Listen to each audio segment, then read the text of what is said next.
Free audio post-production by Alphonic.com.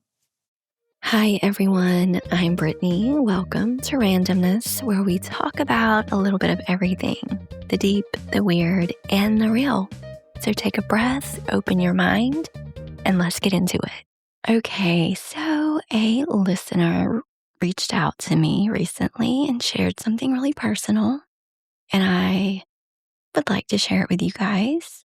Of course, I got permission to do so, but honestly, when I read it, I just felt like I had to talk about it because I know the story is going to resonate with so many of you. Like, I genuinely think a lot of people are going to hear this and think, okay, is she talking about me? So I'm going to read her email and then we're going to talk about it.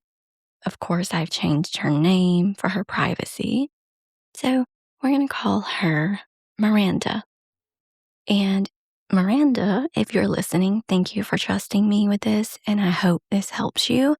And I hope it helps everyone else who needs to hear it too. So here's what Miranda wrote. Hi, I just wanted to start by saying I love your podcast and I listen to it every week. I have been going through something really hard and I don't really have anyone I feel comfortable talking to about it. So I figured I would write you. I've been on and off with the same guy for almost 3 years. Every time we break up, I tell myself it's over for real this time. I block him, I try to move on, I start feeling better, and then somehow he comes back. Sometimes he texts me out of nowhere saying he misses me. Sometimes I see something that reminds me of him and I reach out. But we always find our way back to each other.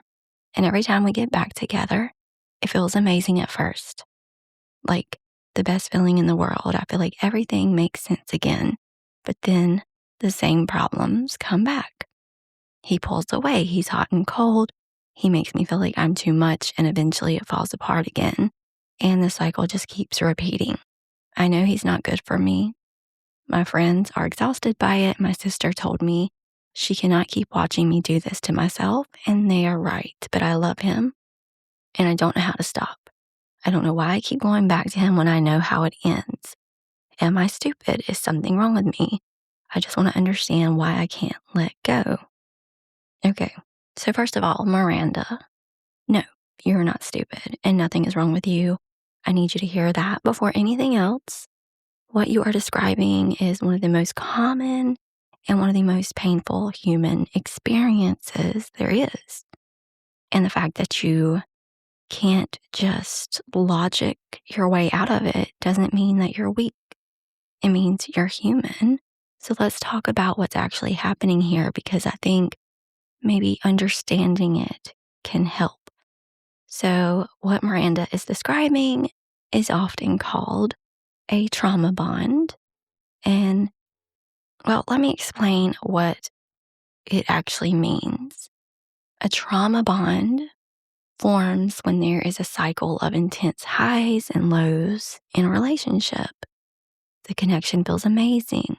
Then something goes wrong and there's pain and distance. And then there's a reconciliation that feels euphoric.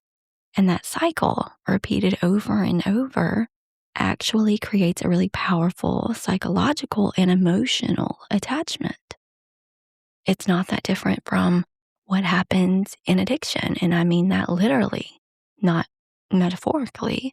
The highs of the reconciliation, that feeling Miranda described of everything makes sense again, that triggers dopamine in your brain the same way that a drug does. And the lows, the withdrawal, the missing them, that's your brain craving that drug. So when Miranda says she doesn't know why she keeps going back when she knows how it ends, it's because this is not operating on a logical level. Her brain has been conditioned to crave this specific person as a source of relief and pleasure. And breaking that conditioning is very, very hard. It's not a willpower problem. It's a neurological one. And here's something else worth naming. The on and off pattern itself is part of what makes the attachment so strong. Because when something is inconsistent, your brain actually becomes more fixated on it.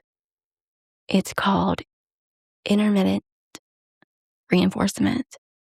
And it is the same psychological mechanism that makes gambling so addictive. You never know when the reward is coming. So you keep trying, you keep going back, because sometimes it works out beautifully.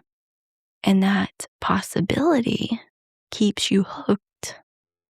If he was consistently wonderful, honestly, the attachment might not be this intense, but it's the inconsistency, the hot and cold, the push and pull that makes it feel so consuming. And Miranda also asked something that really got me. She said, "Is something wrong with me?" And no, usually when someone finds themselves in a pattern like this, there's a reason that goes deeper than just this relationship. A lot of times it connects to what we learned about love early on. If love in your childhood was inconsistent, if affection was unpredictable, if you had to earn it, if the people who were supposed to love you unconditionally sometimes made you feel like too much, then inconsistent love in adulthood can feel familiar. It can feel like home, even when it hurts. And that's not your fault. That's just the blueprint you are given. And the good news is blueprints can be rewritten, but it takes time. And it usually takes some intentional inner work to get there. So, Miranda, what do I think you should actually do? First, I think you have to get really honest with yourself about what this relationship is actually giving you versus what you want it to give you. Because I think part of what keeps you going back is hope. Hope that this time will be different. Hope that the version of him you see in the good moments is the real version, or is the real him, and the rest is just a phase. But 3 years is enough data. The pattern has shown you who he is and how this goes. And hope is beautiful, but it can also keep you stuck in something that's hurting you. Okay, and then the no contact thing. It has to actually be no contact. And I know that sounds harsh, but every time you let him back in, or every time you reach out, you are resetting your brain's detachment process, and it's trying to heal a wound that keeps getting reopened. You have to give yourself the chance to actually withdraw from the cycle before your brain can start to move on. Block if you need to, not as punishment, as protection for yourself. And please find someone to talk about this who isn't exhausted by it. And I say that with so much love for your friends and your sister, because I get it. Watching someone you love stay in something painful is hard, but you need a space where you can process this without guilt, whether that's therapy, a support group, journaling, whatever. You need an outlet that isn't going to make you feel judged for still having feelings. And please do not call yourself stupid or question that, You hoped for the best. You kept trying because you genuinely care about this person. That's not stupidity. That's just love. It happens, or it just happened to be directed at someone who couldn't meet you where you are. And the goal isn't to stop loving him overnight. That's just not realistic. And it's not fair to expect of yourself. The goal is to love yourself a little more than you love the idea of him. To get to a place where your own peace becomes more important than the high of going back. Because Miranda, and I want everyone listening to really hear this, you deserve a love that doesn't require you to brace yourself. A love that doesn't leave you feeling like you're too much. A love that doesn't make your friends and your sister watch helplessly. while you go through it.